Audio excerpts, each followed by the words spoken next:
You get stale. Popcorn? Popcorn. Popcorn. Popcorn? You forget about things like stale. Popcorn. Popcorn, stale popcorn. Popcorn. This is the Stale. Popcorn.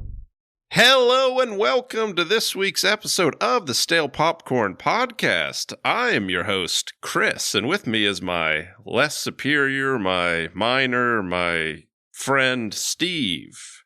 Really How you put doing, me in my Steve? place. I was doing great until you really besmirched my name there. I'm doing good, though. I'm just joking. You're not minor. You're a major Well, real quick. pain. Yes. Great movie. You got a question for us, Steve? What's the I question do have a of the question of week? the day. I do have a Or question of the week. day? Week, month, year, sure. So I had to babysit some kids this week, a bunch of rapscallion rascals, so little nose miters. And so I was thinking, how many toddlers could I take on in a fight? Like if they're just coming on me in sheer numbers. So I want to push that question to you, Chris. If there's just like a zombie apocalypse endless wave of I don't have toddlers, weapons or nothing. just your bare fist, how many think you could take? I could probably take 100. I kick those guys. I could probably take endless. I mean, just the adrenaline will keep me going. You know, I'll never get tired of punting a 2-year-old across the room. Or We'd be reenacting that scene, the prologue from The Lord of the Rings with Sauron, if you know what I mean. Yeah, I thought you were gonna say the "It's Always Sunny" when they beat up that's the a good one. kids. Yeah, How about you, Steve? You going triple dig? I'd go triple dig. I'd say at least 100 if I'm just like kicking up. And maybe we should preface they're evil little maybe zombie toddlers, so there's some justification for us beating. We don't condone beating kids, but in this scenario, Thanks sure. for justifying. By the way, real quick, there's timestamps below if you want to skip around and jump around different topics, so you don't have to listen to us all the way through. But Chris, let's jump into it. You got some movie news for me at all? Well, I'll start off with a little telly news. Ted Lasso. You hear this? Ooh-wee. Yes. Si, senor. We had thought it wrapped up, but they're doing a season 4. You got Jason Sudeikis, Hannah Waddington, Brett Goldstein, and Jeremy Swift are all signed to return. Yes. I have mixed feelings, Christopher, because I love me some Ted Lasso. My wife and I quite enjoyed it. The first season, I think, is the best, but I really think they wrapped it up pretty well. You know, they had the finale vibe with the end of season 3 and everyone was in the rightful place. And so I'm looking forward to it. I like that world. I like that show, but I don't know. Bittersweet is the feeling that comes to mind. I was thinking, normally when they bring a show back, it's like after a few years it's stopped. They're like, oh, here's a new season of Arrested Development or whatever. Yeah. And it doesn't really hit because it's like there's a gap. Not really the same, but this one, I mean, the gap's only going to be like 2 years. So I'm hoping it kind of keeps on trekking, but I mean, I'm excited for it still. Phil Dunster, Jamie Tart is not expected to return due to scheduling conflicts. Now we did a poll I saw on YouTube of who was your favorite character on Ted Lasso, I think you gave the 4 options of Ted, Beard, Jamie, Roy Kent. and... No, I don't think Jamie was in there. Roy Kent and Sam Obisanya. Sam. And my favorite is actually Jamie. Oh. I love a real villain that turns good, just like Jamie from GOT. And I just love the redemption there. Yeah. Plus, he's got the coolest voice of them all, you gotta admit. He does have the best accent. I love listening to his accent, Now, another show. Your show. Can you guess what I'm talking? Is it Severance? The Acolyte. Close enough, yes. You set me up like that. Keanu Reeves almost played Master Soul in The Acolyte, but couldn't due to scheduling conflicts. Wow. What would you have thought of that? Listen, the character of Soul in that, he's the best part of it. I don't know his name. He's the guy from Squid Game. He's the best part, and I think he did a good job. But having Keanu might have turned the tides in some real neckbeard's favor, They see Keanu. I mean... If it's got Keanu, I would have watched it at least. Yeah. Because, as we know, canceled. But do you want to guess how much money it cost per minute of screen time for The Acolyte? You want to just throw out a number? I know it was... The whole total show was well into the triple dig. I shudder to think. Tell me, Chris. $630,000 per minute of screen time it cost. Jeez. And it was canceled due to low viewership. There are no plans to remove the series from Disney Plus. Viewership reportedly collapsed after the first 2 episodes. One source said, "You can blame Lucasfilm for a lot of things, but not this one. If more people watched it, then it would have been renewed."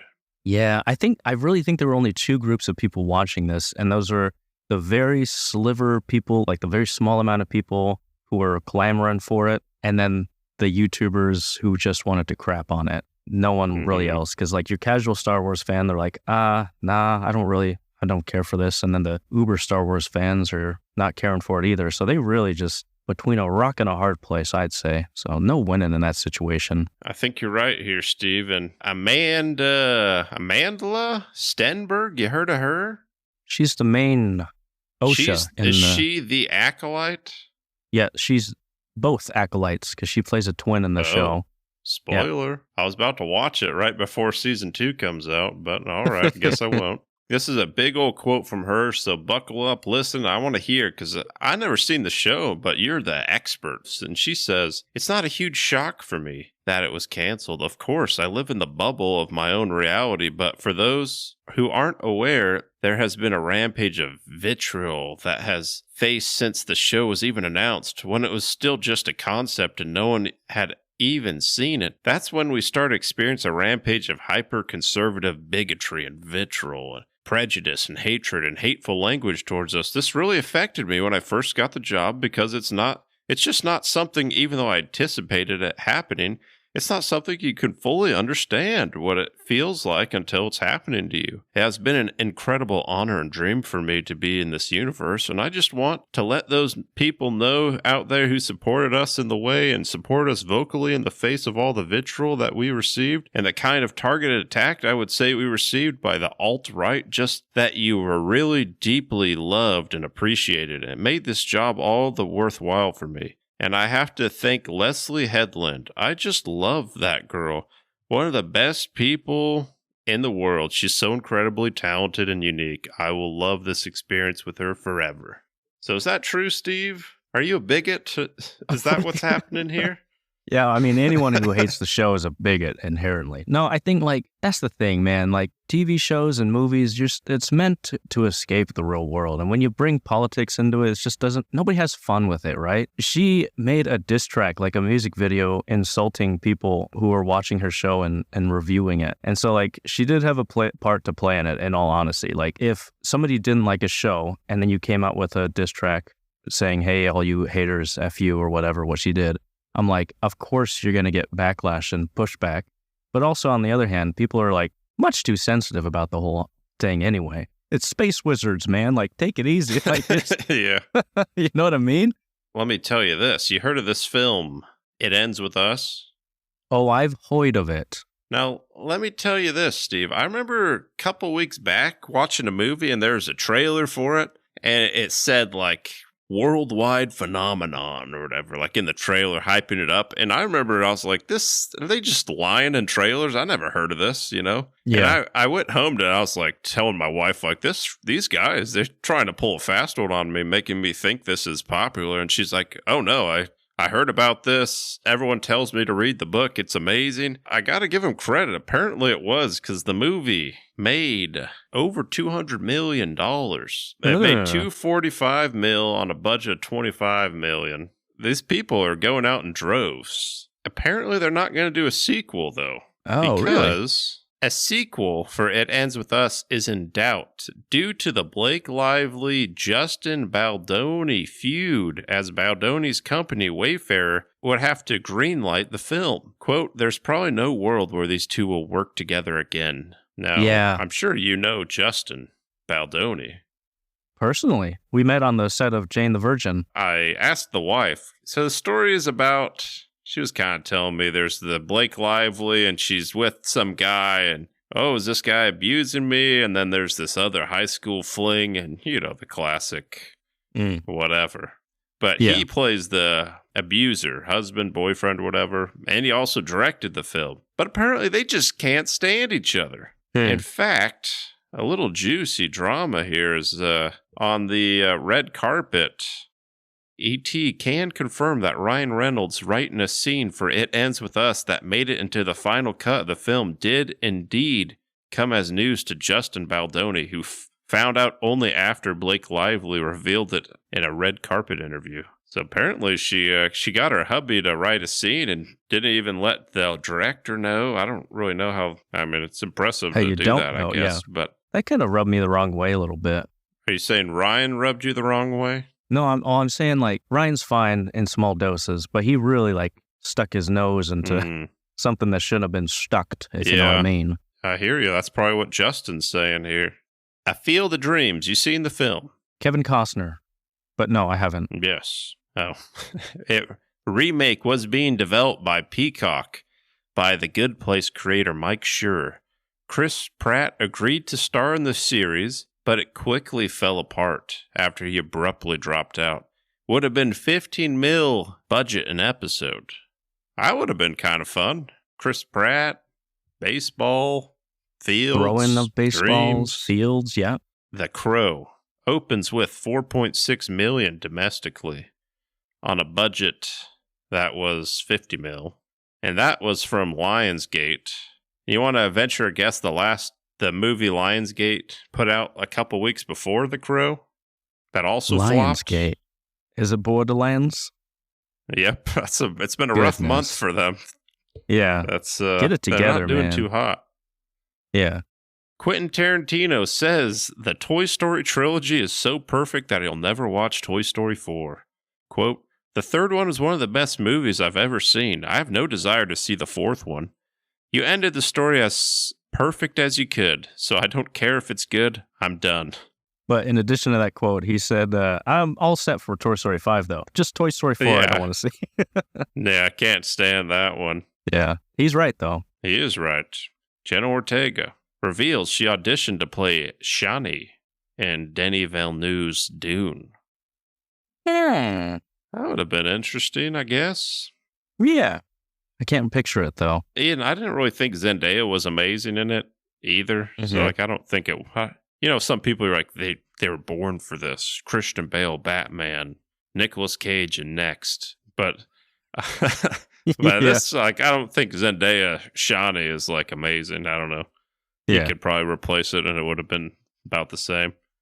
Brad Pitt and George Clooney were each paid $35 million to star in Wolves. Director John Watts was paid $15 million. The movie will be in theaters for 1 week before releasing on Apple TV Plus September 27th. So then I guess mid-October we'll be back reporting on this movie that it lost $100 million. Yeah. Yep. Well, I'm like, don't tell people it's going to be in theaters a week. Yeah, nobody's going to see it. Why would I go if I know it's going to be on Apple TV Plus in 7 days? Yeah. I don't know, man. They need me to be their marketing man here. Yeah. All right, that's all I got. Steve, you got any announcements? I got a couple. Sigourney Weaver. You familiar with Sigourney? Freaky Friday. No. Aliens. Galaxy Quest. Oh, yeah. She Predator or what? Galaxy Quest. Holes. Yeah. Sure. Yes, Holes. Yeah.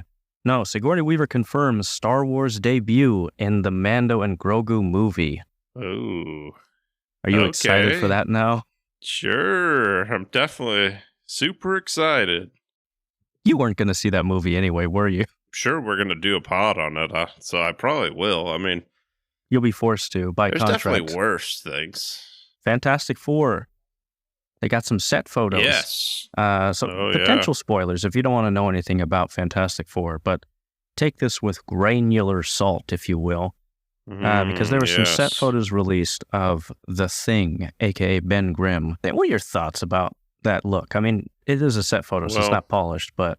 From the photo, it looks kind of weird. I don't know. I don't really care too much about costumes and all that. You know me. Yeah, I'm definitely the costume guy, the only one who cares in this relationship. I will say it looks very accurate to the kind of 60s, early days Fantastic Four with the big chunky eyebrow, that protruding eyebrow above. And it's kind of hard to tell how tall he is, but I'm hoping he's bigger than the 2004 Fantastic Four, maybe about the same size as Hulk. Wishful thinking, I'd say. But Yeah, very wishful. Yeah, of the three things that we've have on screen, or including this one, I guess, which one do you think is the best looking? Well, I never seen the last one, so I don't even who played the thing in the last one. Jamie Bell. Really? Like from Drake and Josh? That's the same Drake guy? Bell, and that's not a real person. His younger brother, huh? Yeah. All right. Yeah. I don't know. I guess the first one, because this one's, I can't really see it. I don't know. What do you think, Steve? I know that's what we're all dying to hear. I think it looks pretty good. Remains to be seen, but I like that it looks kind of goofy in the 60s look, but we'll see. Some people might not know of how big of fans we are of a certain star, that star being Glenjamin Powell. Ooh, but I want to. Yes. Yes. Glenjamin Franklin. Yeah. I want to introduce a new segment of the show called Glenn's Corner, because he's just been dripping with news lately, and I got a scoop, among others, if you'll indulge me, if you'll let me pour it on that. How about that, Chris? I love that. This is from BuzzFeed. It says, Glenn Powell issued a formal apology to the students at his middle school who now have to wear translucent backpacks because of a prank he pulled 20 years ago. Now, when I read that headline, I was it seemed a bit problematic, maybe. So what do you think the prank was that he pulled? He wasn't Columbine or anything, was he? Or No. Heavens, no. Oh, I don't know. Maybe he brought an animal in school? Yes, technically. Oh, it wasn't a gerbil, was it, Steve? No, it was, he said, I thought it'd be funny to release 3,000 crickets in the hallway right before the bell rang. Ooh. Now, there's a couple questions. I don't know how he got a hold of them. Yeah. How did he? I don't know how he got a hold of them, but. Wow. So that's a prankster right there. Yeah. Another instance, just like us, Chris. He's a prankster, just a regular old guy, just like us. Wow. I love it. Yeah, just like your average Joe collecting 3,000 grasshopper, or what you said, grasshoppers? What was it? Crickets. Crickets.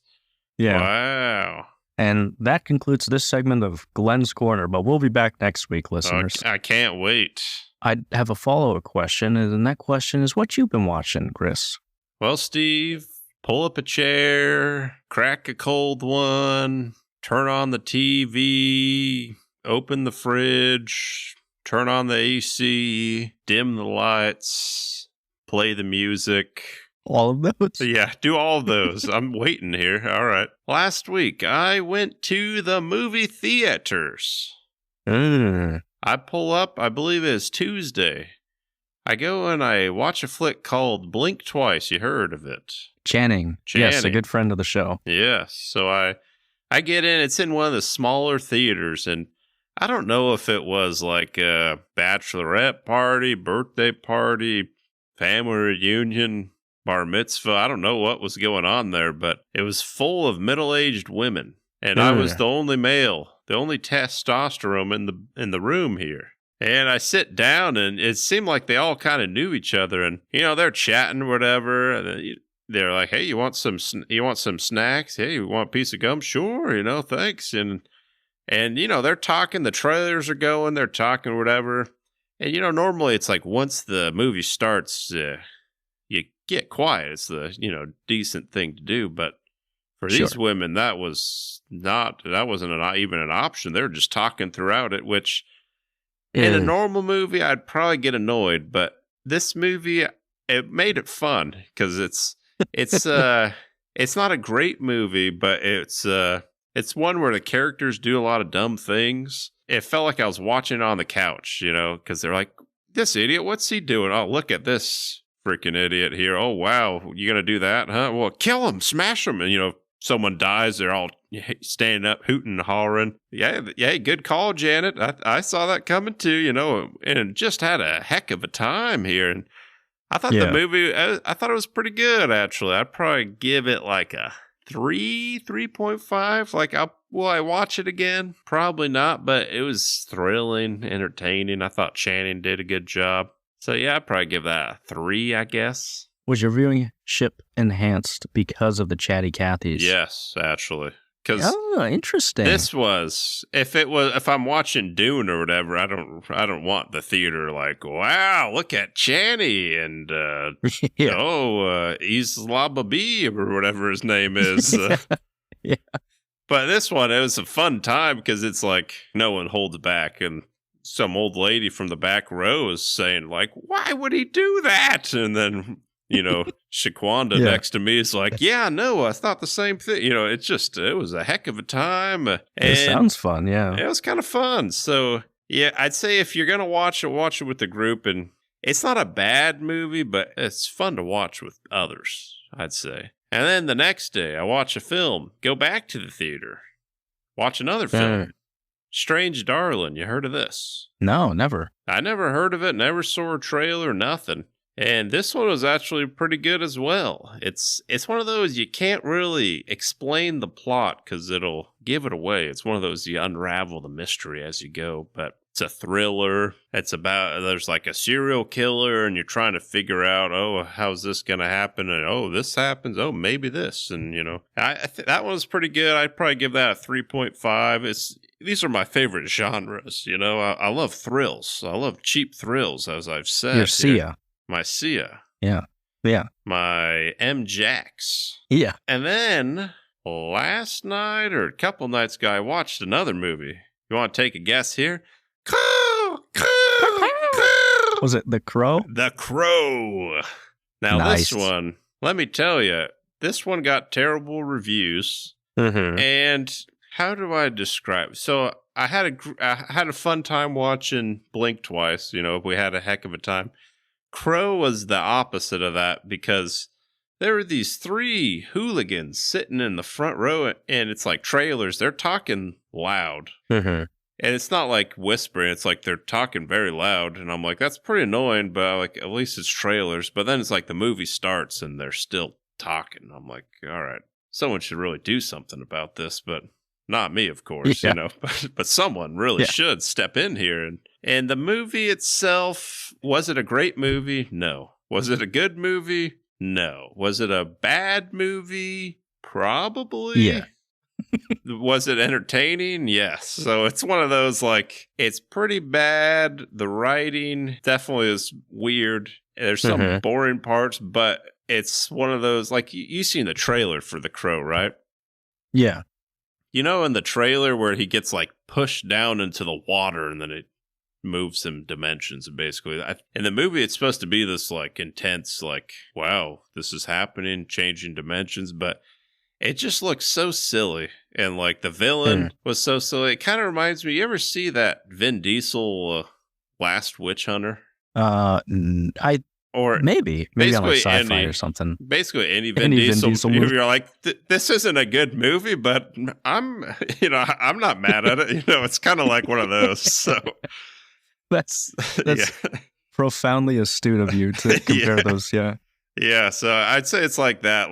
Definitely, you probably won't have fun watching it by yourself. I definitely would have had a better time if I was, on the couch with the buds or whatever, making fun of it because. There is some, when there is action, and it's actually pretty good action. But just some of the dialogue in the scenes, you're just like, how did this get through here? Who wrote this? Is it like M. Night Shyamalan style dialogue or worse?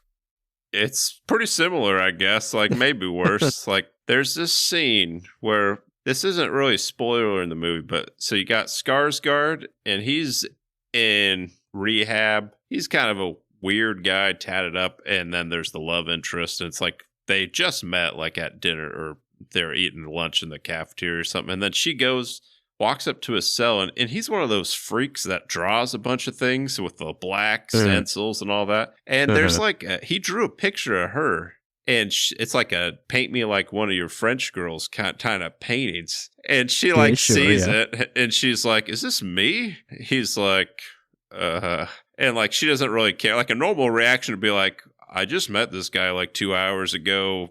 That's pretty creepy. I'm gonna leave. But she's just just like a fart in the wind. She doesn't care about, it's just things like that where I'm like, what? And also, why would you put that? What was the point of that? I don't know. But a lot of those things and some of the dialogue silly. The main villain is this has to be.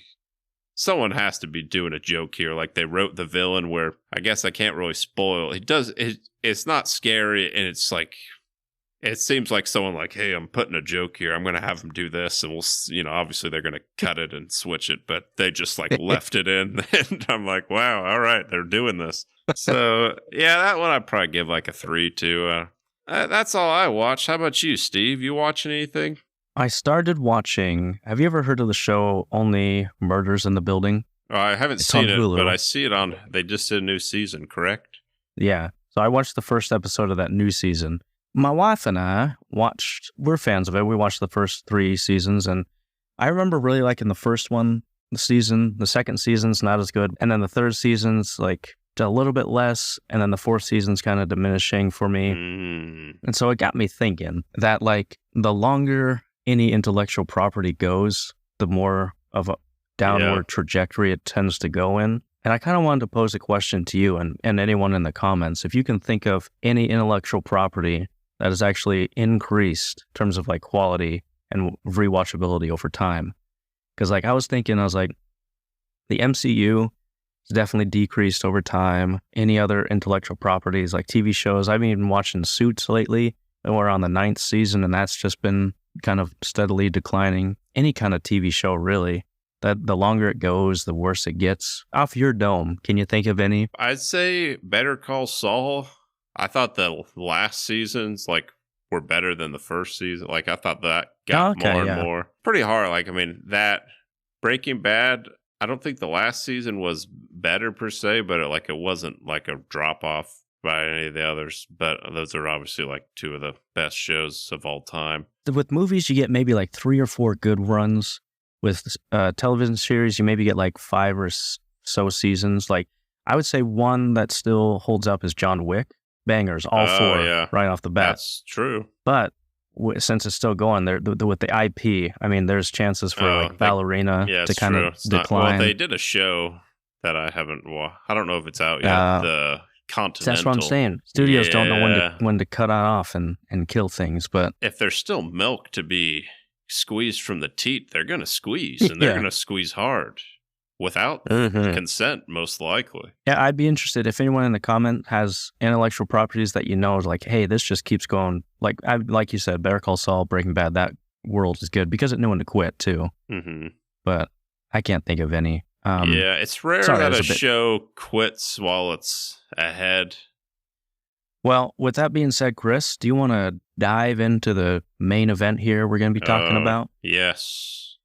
So this week we're going to be talking about The Rings of Power Season 2. I thought it would be relevant for us to kind of just do a quick recap of Season 1, but not from our voices by any means, but by the voices of the people. Ooh, and so we're gonna just do a quick little unhinged review section of some Rings of Power Season 1.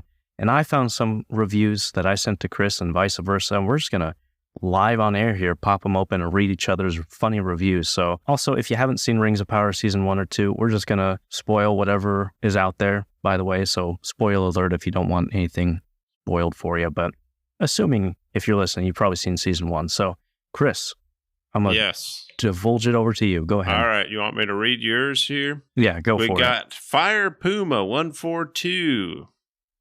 Elrond put his whole Elrusi into pronouncing Galadriel every time. Boy was purring.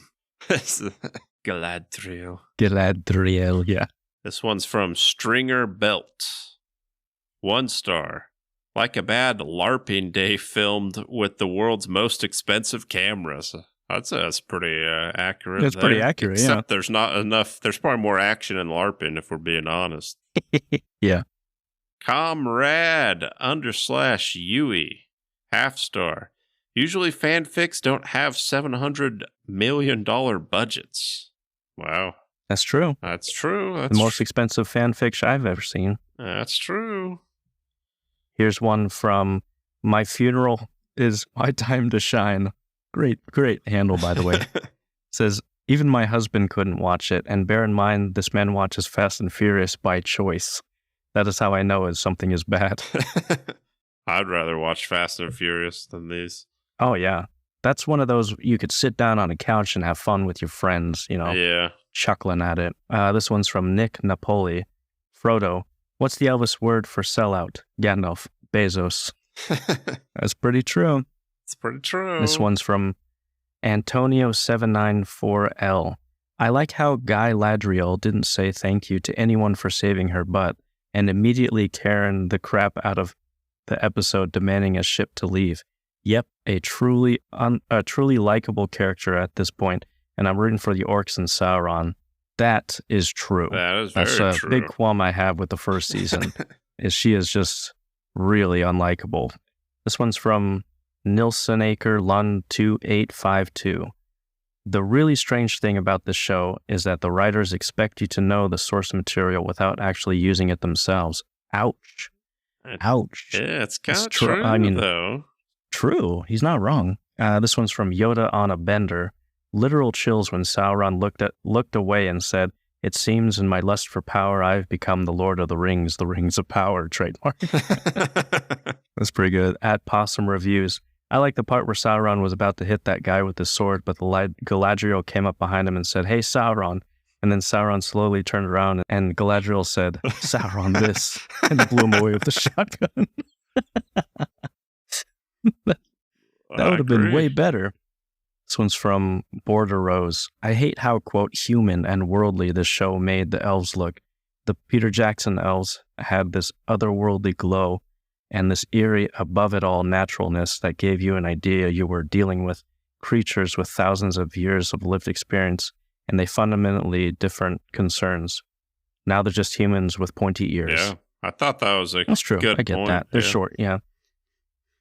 This one's from CT Tommy. Our hearts are bigger than our feet, said the people who abandon those who are ill or cannot keep up.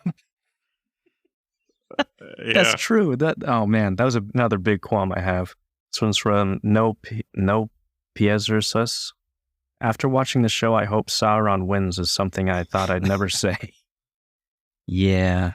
D. Tyler Foltz. Boromir was roughly 20 minutes of screen time in The Fellowship of the Ring, and you see what kind of character he is and how much he changes before the movie's end. Galadriel has only 8 minutes, and you feel the kind of being she is: immortal, ageless, powerful, and beautiful. Galadriel in The Rings of Power has 8 whole episodes and buttloads of focus on her, but not only does she try way too hard and fail to develop any kind of character, but she never changes and almost never portrays as a problem. Yeah. Yeah, that's true. The Meta 141, The Rings of Power, a show that requires you to be familiar with the books to understand references and their importance while making you hate the show because you read the books and know they get nothing right. Yeah. All these people, they're not wrong. Kadar Bolai. The Harfoots bragging about never leaving anyone behind while they have a book full of names of people they left behind just cracked me up. Yeah. No one noticed that in the writing. That bugged me so much. I think this last one, Brain Toast 93, when Galadriel said, "I am the one who knocks," I got goosebumps all over my skin. So brave.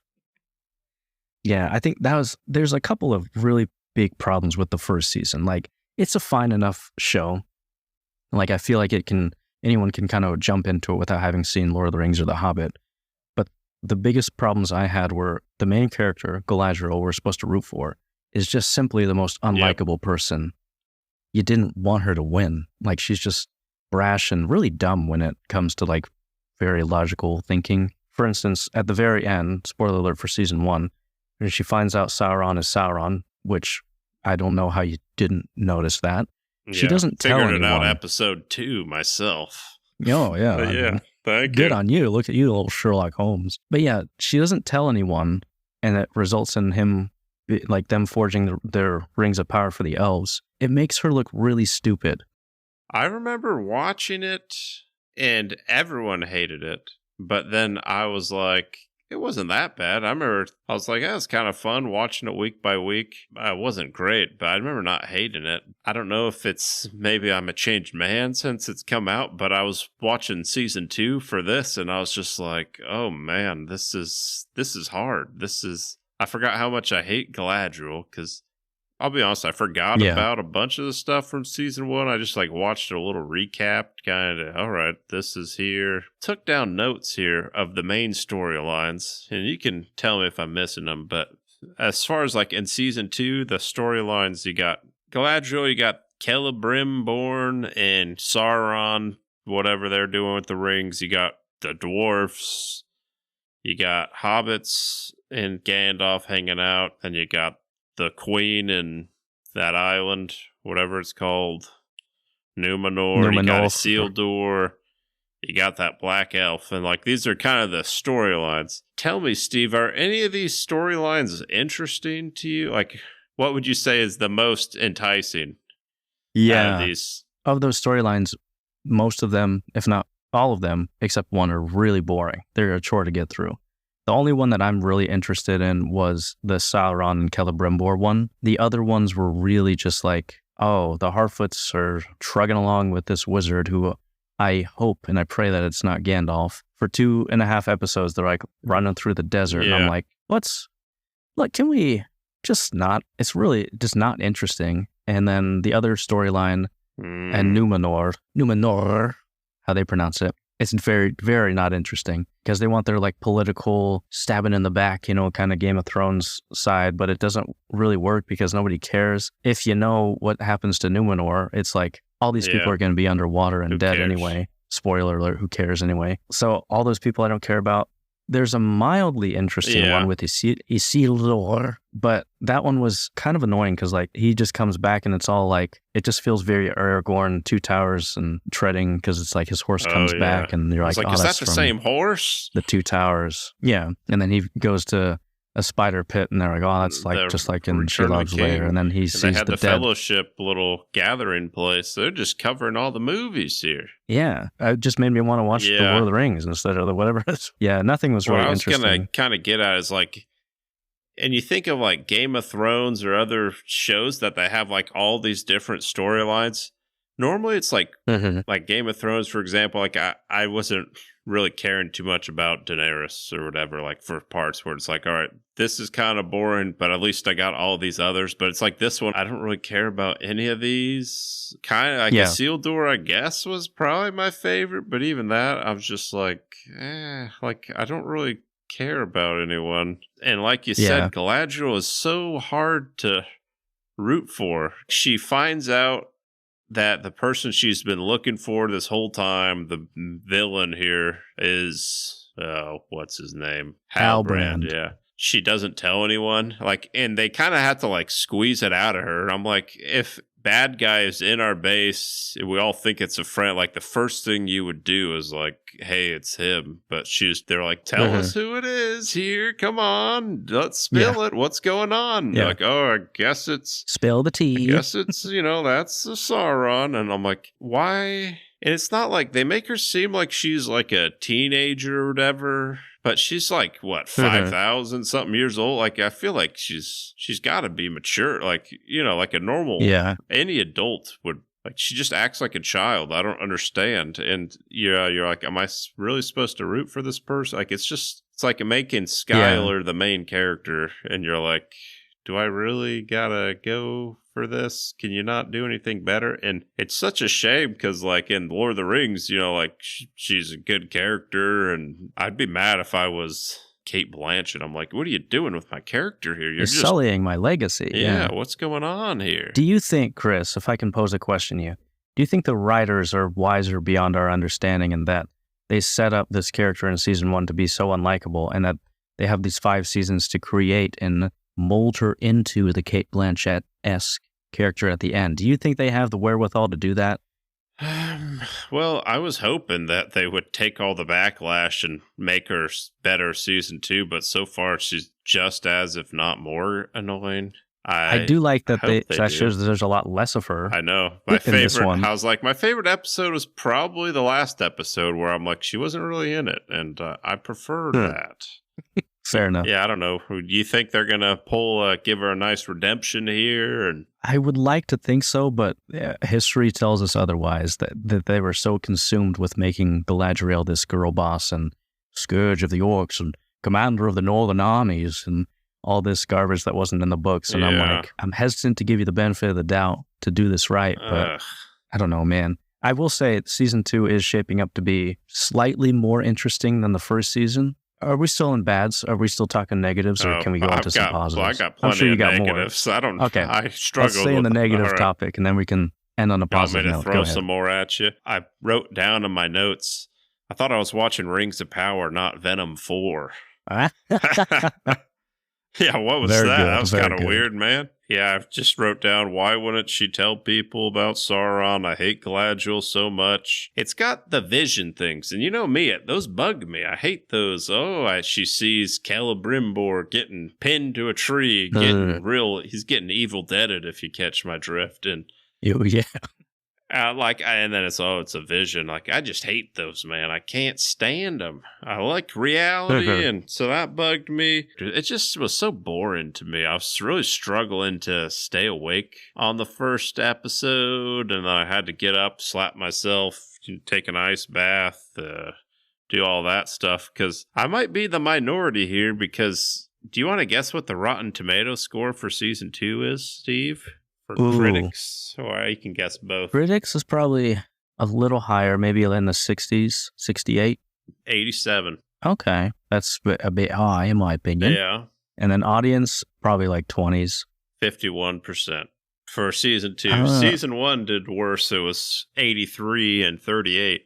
Maybe I'm a changed man, but I thought this season was a chore to get through. If I wasn't doing a podcast, I would have probably just, all right, I tried my best, and I'm done after like halfway through the first episode, but I was like, I kind of have to watch it for this, so I powered through, but I was just like, I don't care about any of this. I don't know. Yeah. Maybe I'm being harsh. I mean, your opinions are valid, Chris, and you're not wrong. I think it's just like middling TV. I think what really bugs me is like, you have this such like rich history and like really great source material from Tolkien, and YouTubers have been doing better justice to these stories than these guys, like Hunt for Gollum, that fan flick on YouTube. And I know they don't have access to all the source material. They're kind of limited in terms of like writing, but it's just kind of middling for me. Like, it's not horrible. It's not as bad as everyone's saying, but it's not as good as it could be. One big qualm that I have is your communication could save everyone a lot of time and effort, because like we said, towards the end of season 1, she doesn't tell anyone that Sauron's Sauron. And they tell Celebrimbor is like, hey, do not talk to Sauron. Whatever you do, he's a bad guy. But they say, don't talk to Halbrand. Yeah. They don't tell him that he's Sauron. And in this one, he is like, hey, Sauron, or hey, Halbrand, I'm not supposed to talk to you. Galadriel said not to talk to you. But of course, he goes and talks to him. And that results in him forging more rings and whatever. But I'm like, this could have been, if you would have sent a raven, even just like spent a second of forethought, been like, let me just double check Galadriel real quick. Yeah. You know, before I let you in my house. I could have saved everyone. But yeah, I'm kind of holding out hope for it, that it can do a lot of damage control in this next season. I have here on my notes just some miscellaneous things. There's a part that was, I think, unintentionally just hilarious, that I actually like laughed and just had like a good chuckle with. There's a part in the beginning where Adar has his orcs, and the people of the Southlands are coming to him, and people are like, pledge your allegiance to Adar. And, you know, do you remember that, Pitt? Yeah. So a guy comes up to him, and they're like, pledge your allegiance to Adar right now. And the guy like takes an inhale and is like about to speak, and then an orc just comes up behind him and just stabs him right through the heart. Like, doesn't even give him half a second to answer.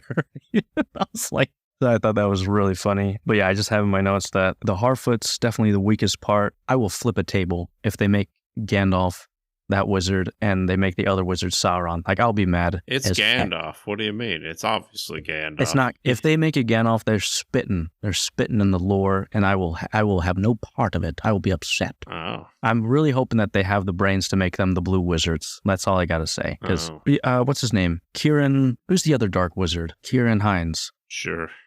You're no more. You remember the dark wizard? Oh, he's in the show, Chris. Yeah, Saruman, you mean? Yeah, if I really hope that's not Saruman, because that will just be a real letdown, in my opinion. I don't know. Yeah, it's probably some random wizard. I don't know. You know more about the Lord of the Rings lore than me. I'm not a Lord of the Rings nut. That's my brother's job in our family. Yeah. But some of it rubbed off on me. Anyway, I got some positives. You want to jump into a couple of positives? Sure. I actually, contrary to you, Christopher, I thought the first episode was one of the probably the strongest ones of the three. Wow. And I really liked the first 20, 25 minutes or so, where it kind of shows Sauron's back. And I actually liked Christopher. I'd liked seeing Venom back on screen again in his symbiote form. Well, I didn't mind the beginning. I thought that was fine. Yeah. I liked how they showed that he can have different forms, and like the bloody, like oily, gross bit was, I think, really interesting because like he doesn't have a physical form, and it's kind of like he's like a parasite, like rolling around, just kind of this gross thing. But it did fall apart when you saw it like falling down the hill, like Venom would say, like a turd in the wind. Oh, yeah. Do you remember that like bit where he like trips and falls down? It just looks really funny to me. Yeah. I think the character of Adar is pretty interesting too, played by a different actor, but I think he's doing a good job trying to emulate the season 1 actor. I think that character is pretty interesting to me because it's like he has control over these orcs, and he like shows love for them, and he calls them sons and daughters and stuff. At the very beginning, he betrays Sauron and kills that form of him. And so I'm like, this is a pretty interesting character. Does he actually care for these orcs, or is he like just using them with the pretense of like loving them to use them for his purpose, you know? Mm-hmm. And so like I was like, that could be an interesting plot thread if they do anything with it. And then another positive I have was I thought Celebrimbor, as kind of thick as he is, they kind of do portray him as a little bit boneheaded. I get his motivation to a certain extent because his father is Feanor, who created the Palantirs, and he's like the biggest bad of the blacksmiths of all of Middle-earth and all of Numenor. And so Celebrimbor is desperate to make a name for himself. And so that's when Anatar, the sharer of gifts, the Lord of Gifts, comes. And I think they do a somewhat decent job of putting that kind of temptation in his way, that even though he knows that there's these rings, that he has an opportunity to make a name for himself and creating these rings of power. I think that's the one plot thread I'm most interested in, is seeing Anatar using his form to manipulate and like just kind of use Celebrimbor to make these rings. I think that's the most promising part of the whole series, and I think they do a good job. I think Charlie Vickers does a convincing enough job as Adar, but he looks ridiculous if you ask me. But I don't know. Those are some of the positives that I had in my book. What about you? I would say my main positive is when there is action, it looks good. But the problem is there's like 1 minute of action and like 3 hours of TV so far. But there is very little action, yeah. Kind of a backhand. But when it is, I'm like, all right, here we go. There's elf guys killing a bunch of these wild men, and then, all right, back to nothing. But that was kind of it for me. I don't know. For once, I'm the hater and Steve's the lover here, but don't you guess that's the wrong word to put. I'm the optimistic one in this one because it was just so hard. I just see so much hate and divisiveness about this show, and I'm like, there's a lot of people who put their heart and soul into this. Like, it's visually really good. Like, it looks great, right? And that's a positive I had for the first season, too. What the budget is per episode, Steve? Ouch. I don't like to talk. It's tacky to discuss finances, Christopher, but I'll indulge you and say maybe like a $100 million episode. I don't know.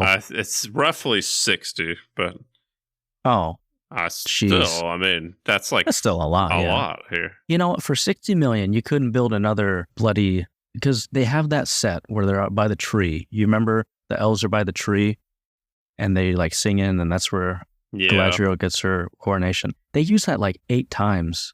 In 3 episodes, and I'm like, you couldn't have shown out for a couple more sets. I mean, geez. Well, when you think about it, I think they said that roughly like 60 to 100 mil or something like that, which is per episode, which is probably how much it costs for all 3 of the trilogy movies combined. And I'm like, that's insane. I don't know. Where's the money? Where's the money going? Is it the caterers? Surely. Show me the money. I don't know, man. Yeah, I'm not a hater of this. I just think it could be better. I don't even like the idea of it existing, to be honest with you. Because as I've said, the longer intellectual properties go, the less, diminishing returns. I don't think it's as bad as everyone's making it out to be. There's a lot of people complaining online where it's like, it's destroyed Lord of the Rings. I'm like, those movies still exist. In fact, I'll watch them tomorrow. Yeah. But I'm interested to see how it goes. If nothing else, we get to talk about stuff. If nothing else, Chris, we get to have a dialogue and a conversation about it. Maybe I'm just in a bad mood today or something. No, I get it. Watch me, by the end of this, when we do a recap episode of this, we'll switch sides and I'll be like, this was the worst. It's ruined my childhood. It's ruined my childhood and I cannot forgive Patrick McCade or JD, whatever. Yeah. It's a disgrace to the human race and to J.R. Tolkien's memory. Yeah. If you've seen season 1, you probably watched this one too. and I think you'll like it. I don't know. Yeah, that's all I got, Steve. Me too. Well, if that's all, Christopher, if you're listening this far, be sure to like and subscribe. If we get up to 700 subscribers by October, we'll watch Rebel Moon. Ooh, I swear to it. Yeah, that'll be fun. I Yeah. can't wait for that. How much more we need? Like 50? I think about 50, so yeah. All right, we could do that. Sure. Yeah. But that's all I got, Chris. That's all I got. Thanks for listening. Have a good week. Bye. Bye. Popcorn, stale popcorn. Popcorn. This is the Stale popcorn. Popcorn!